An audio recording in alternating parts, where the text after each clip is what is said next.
नमस्कार, मैं हूं अजय कुमार और आप देख रहे हैं देसी अड्डा। हमारे साथ हैं आज देसी अड्डा के संपादक राकेश तिवारी। देखिए, बिहार में पुल गिरने का जो सिलसिला है वो रुक नहीं रहा है और भ्रष्टाचार इतनी व्याप्त हो गई है कि पिछले 24 घंटे के अंदर सीवान और सारण में 6 पुल बह चुके हैं और आज भी एक पुल गिरा है। अगर पिछले 2 साल की बात करें तो 12 बड़े ब्रिज धाराशायी हो गए हैं और 1 महीने की बात करें तो छोटे बड़े पुल मिलाकर लगभग 11 पुल इस भ्रष्टाचार के गंगोत्री में डूब चुके हैं। तो आखिर इस पुल गिरने का सिलसिला कब रुकेगा और क्या कारण है इस पुल गिरने का, आज हम इसी बात पे चर्चा करेंगे अपने संपादक राकेश तिवारी से। तो आइए जानते हैं, विशेष जानकारी प्राप्त करते हैं राकेश जी से। राकेश जी नमस्कार। धन्यवाद आपको। आखिर ये पुल गिरने का जो सिलसिला है, मतलब क्या कारण है इसके पीछे कि हर रोज आप अभी सुनने को मिल रहा है कि कोई ना कोई पुल बह जा रहा है? देखिए, बिहार में बारिश हो रही है जी, पानी पानी हुआ है और जब पानी पानी हुआ है तो पुल भी गिर रहे हैं, भरभरा के ढह रहे हैं। और जब पुल गिर रहे हैं तो पानी पानी सरकार भी हो रही है, क्योंकि किसी भी सरकार के लिए यदि 24 घंटे में सिर्फ 2 जिले में 6 पुल छोटे बड़े गिर जाएं तो ये बड़ी शर्म की बात है। क्या सरकार के आंखों में पानी नहीं है? सवाल तो ये भी है कि भ्रष्टाचार का बाढ़ क्या इतना ज्यादा है कि उस बाढ़ में पुल बहे जा रहे हैं और उसे देखने वाला कोई नहीं? सवाल ये है। लेकिन जब आप तह में जाएंगे, जब आप देखेंगे कि पूरा माजरा क्या है, तो सिवान और सारण यहां जो पुल गिर रहे हैं इसके कारण कुछ और है, दूसरे जगह जो पुल गिर रहे हैं उसके कारण कुछ और है। हर जगह पे अलग अलग कारण है और कारण इतना गंभीर है कि नीतीश कुमार बुधवार को आपात मीटिंग बुलाकर बैठक की और बाकायदे निर्देश भी दिया कि पुलों के रख रखाव मेंटेनेंस के लिए भी जिम्मेवार बनाया जाए। जिस तरह सड़कों का मेंटेनेंस होता है उसी तरह पुलों के लिए भी मेंटेनेंस का एक कार्यक्रम, एक पूरा कमेटी बनाया जाए, देखा होना चाहिए कि उसी को जिम्मेवार बनाया जाए जो पुल बनाया है। तो मामला तो ये है। लेकिन देखिए, अब हम पहले बात कर लेते हैं, एक आंकड़ों पर चर्चा कर लेते हैं कि पूरा मामला जो है बिहार में पुल गिरने का वो क्या है।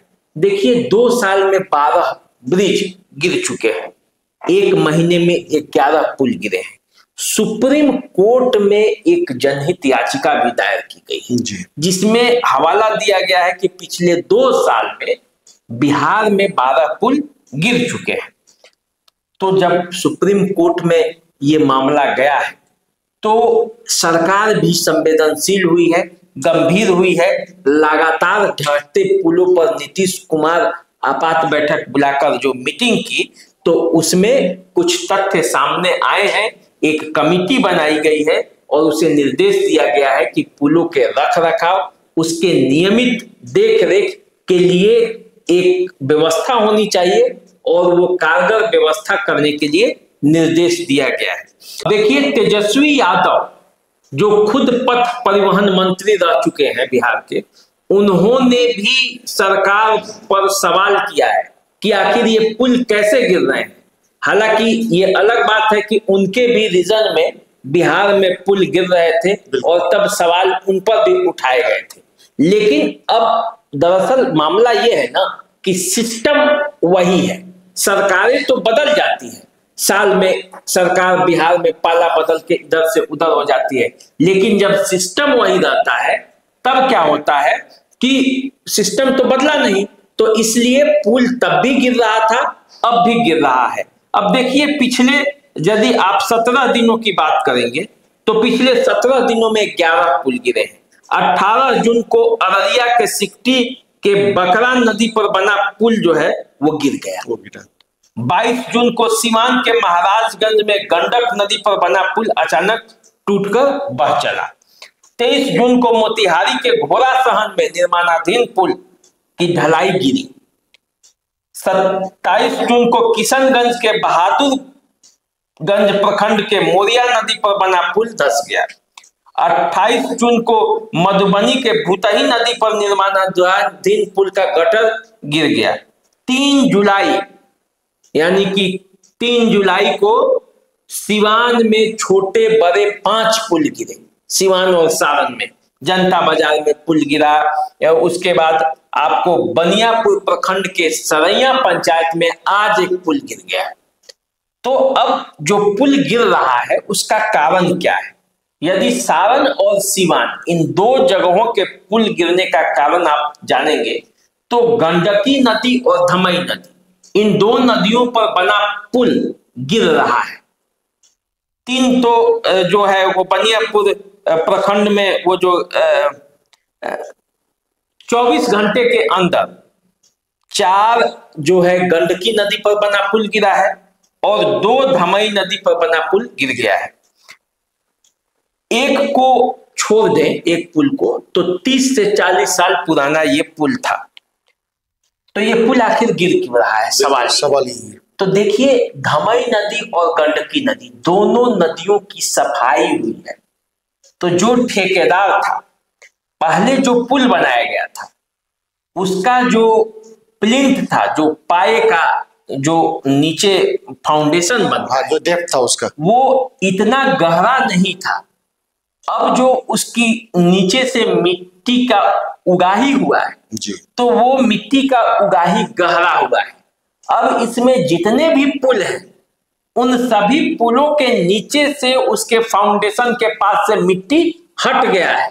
ठेकेदार को इस पर ध्यान देना चाहिए था, सरकार के इंजीनियर को भी इस पर ध्यान देना चाहिए था कि वहां क्या व्यवस्था होती है, उसकी ढलाई कर देनी चाहिए थी। बिल्कुल, लेकिन वो तो हुआ नहीं।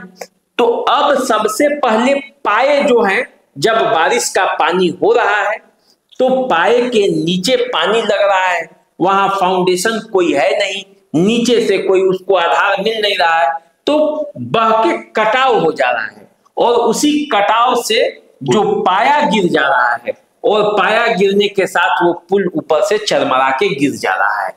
तो सारण और सिवान में जो पुल गिर रहे हैं उसका कारण ये माना जा रहा है, स्थानीय लोग जो बता रहे हैं, आप देख रहे होंगे वीडियो में भी कि पुल गिरने वाला है और लोग देखकर इंतजार कर रहे हैं। क्यों कर रहे हैं? क्योंकि वो कटाव हो रहा है, धीरे धीरे कटते। अब सरकार पर इस पर मॉनिटरिंग रहती, सरकार इस पर ध्यान दिया रहता तो ये होता नहीं, उसको रोका जा सकता। तो अभी और पुल गिरेंगे जी, क्योंकि इस नदी पर जितने भी पुल बने हैं और जितने भी दोनों नदियों पर पुल बने हैं सब पर संकट के बादल हैं। नहरों की भी सफाई हुई है सिवान और सारण में। तो अब जैसे सफाई हुई है तो वो नीचे का लेवल नहीं देखा गया है या उसकी पुल के पास कोई व्यवस्था ऐसी नहीं बनाई गई है। हालांकि टेंडर निकालने के समय में ही ये व्यवस्था बनानी चाहिए थी कि दोनों तरफ से उतना दूर ढलाई कर देना चाहिए था, लेकिन ऐसा हुआ नहीं, जिसके वजह से पाए जो है वो गिर रहे हैं। तो भ्रष्टाचार की गंगोत्री तो है ही, जो नए बड़े बड़े ब्रिज बन रहे हैं और वो गिर रहे हैं तो वो भी भ्रष्टाचार के मामले में है। और इसमें भी बड़ी लापरवाही और भ्रष्टाचार का मामला आता है कि पुल का जो पाया है उसका प्लिंथ इतने नीचे क्यों रखा गया है कि एक खुदाई के बाद ही वो चला गया। और लेकिन दूसरी बात ये भी है कि यदि इतना कम उसका फाउंडेशन था तो फिर जो खुदाई हुई वहां पे, तो उस खुदाई के समय में भी ध्यान रखना चाहिए था। अब जैसे अगल बगल खोद दिया गया, पानी जो बहाव आया बारिश के बाद तो उसमें वो तमाम मिट्टी को लेकर चला गया। अब वहां पे मिट्टी है नहीं, ऊपर झूल रहा है, तो इसलिए वो गिर रहा है। तो राकेश जी, बिहार में ज्यादातर पुल जो है बिहार राज्य पुल निगम लिमिटेड के द्वारा बनाया जाता है, ठीक है ना, और उसके रखरखाव की जिम्मेदारी भी उसी के पास है। तो आखिर इसका जिम्मेवार कौन है? इसका निश्चित रूप से इसकी जवाबदेही सरकार की है। जो सरकार में रहेगी उसकी जवाबदेही रहेगी। पानी तो बह रहा है लेकिन सरकार के आंख में पानी है कहाँ? जनता की समस्याओं को सुनने का उसके पास है कहाँ? अब बताइए, ये पुल तो गिरा, सरकार को क्षति हुई तो हुई, लेकिन लोगों के यातायात के साधन भी तो चले गए। इस बरसात में कैसे पार होगा लोग इधर से उधर? गांव की आबादी जो है, बड़ी आबादी इन पुलों पर चलती थी, उन पुलों की आबादी वो तो कट गए।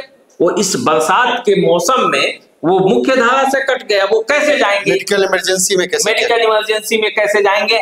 अपने सामान्य दिनचर्या में कैसे जाएंगे? अब ढोर स्थान के पास जो पुल था वो आवागमन का एक प्रमुख साधन था, वहीं पे अंग्रेजों के बनाए के जमाने के पुल अभी बचा हुआ है जर्जर स्थिति में। अब उस पर लोग जा रहे हैं जान जोखिम में डालकर। देखिए क्या होता है, वो पुल भी बचता है या वो भी धराशायी हो जाता है। तो मामला तो गंभीर है, इस पर सरकार को ध्यान देना होगा। लेकिन पुल गिर रहे हैं, बिहार में पुल धड़ाधड़ गिर रहे हैं, विपक्ष आवाज भी उठा रहा है। इसी तरह का आवाज तब भी उठता था जब तेजस्वी यादव पथ निर्माण मंत्री थे। लेकिन इस आरोप और प्रत्यारोप से कुछ होने जाने वाला नहीं है।